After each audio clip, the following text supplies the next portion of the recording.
अज्ञानान्तमिरान्धस्य ज्ञानाञ्जनशलाकया चक्षुरुन्मिलितं येन तस्मै श्रीगुरुवे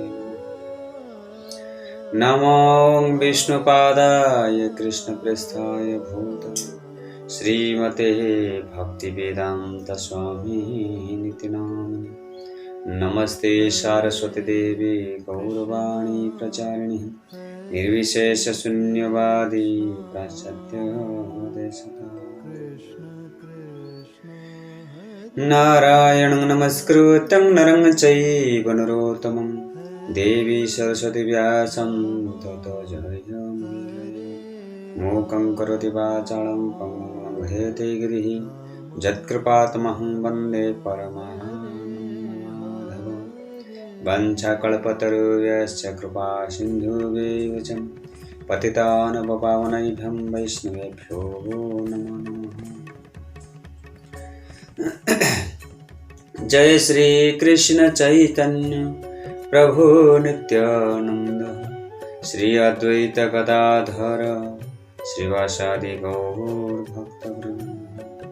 हरे कृष्ण कृष्ण कृष्ण हरे हरे, हरे राम राम राम हरे हरे, हरे कृष्ण। सबसे पहले श्री श्री गुरुदेव का चरण कमल अनंत कोटि दंडवत प्रणाम। श्री श्री श्री भक्तिवेदांत शिला प्रभुपाद का चरण कमल भक्ति ज्ञापन करके अनंत कोटि दंडवत प्रणाम करते हैं। सभी गुरुजन वैष्णव के चरण में अनंत कोटि दंडवत प्रणाम। आज श्रीमद् भगवत गीता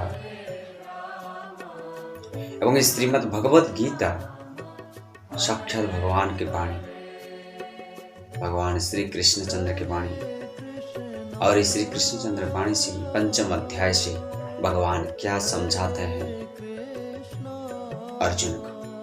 आइए कि कृष्ण चेतना कर्म योग से क्या कहते हैं भगवान कृष्ण। और तो पहले अर्जुन कहते हैं पंचम अध्याय से पहला श्लोक।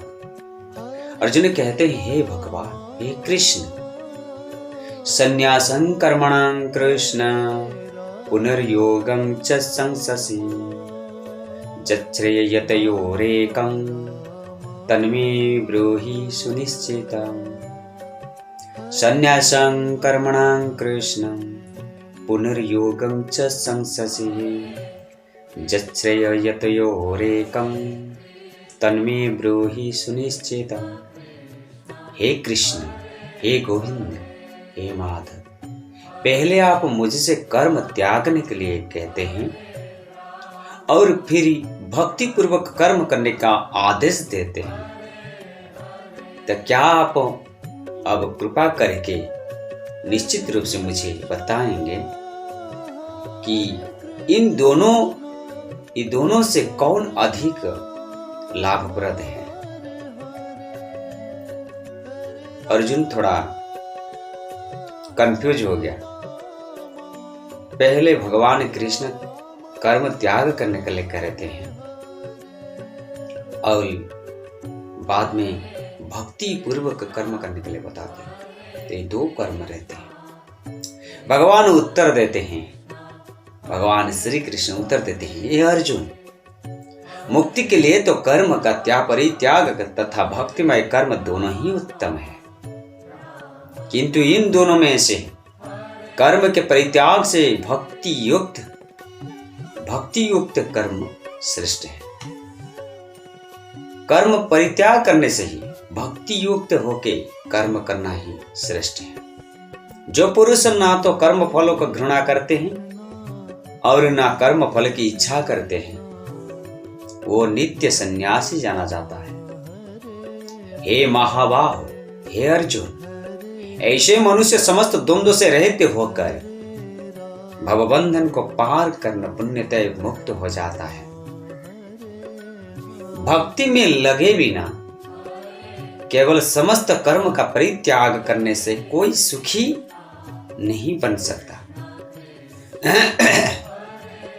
परंतु भक्ति में लगा हुआ विचारवान बुद्धिमान व्यक्ति शीघ्र ही परमेश्वर को प्राप्त हो जाता है।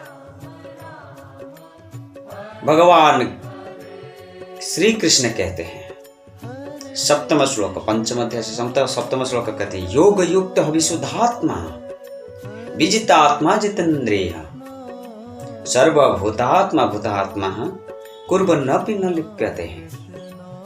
भगवान श्री कृष्ण कहते हैं हे अर्जुन, जो भक्ति भाव से कर्म करता है, जो विशुद्ध आत्मा, जो भक्ति भाव से कर्म करके विशुद्ध आत्मा होता है और वो अपने मन तथा इंद्रियों को बस में रखता है, वो सबका प्रिय हो जाता है और सभी लोग उससे भी प्रिय हो जाता है। ऐसे व्यक्ति कर्म करते हुए भी कभी भी बंधन से नहीं बंध पाता। जो व्यक्ति कर्म फलों को परमेश्वर को समर्पित करके आसक्ति रहित होकर अपना कर्म करते रहते हैं, वह पाप कर्म से दूर रहता है।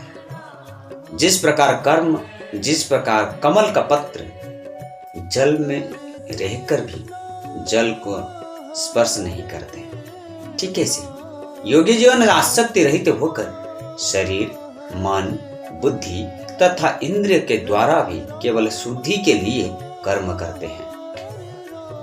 सर्व कर्माणि मनसा मन सान्यं सस्ते सुखं वंसी नवद्वार पुरे देहि नैवं कुर्वन् करायन्। सर्व कर्माणि मनसा संन्यास्यस्ते सुखं वसी नवद्वार पुरे देहि नैव कुर्वन् करायन्।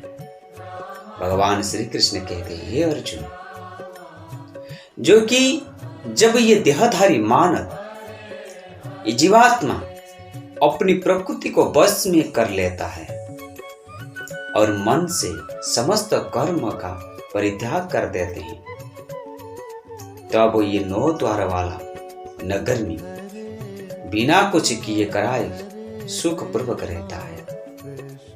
शरीर रूपी नगर का स्वामी देहधारी जीवात्मा ना तो कर्म का सृजन करता है, ना लोगों को कर्म करने के लिए प्रेरित करता है, ना ही कर्मफल की रचना करते हैं। ये सब प्रकृति का गुणों द्वारा किया जाता है, प्रकृति के गुणों द्वारा किया जाता है।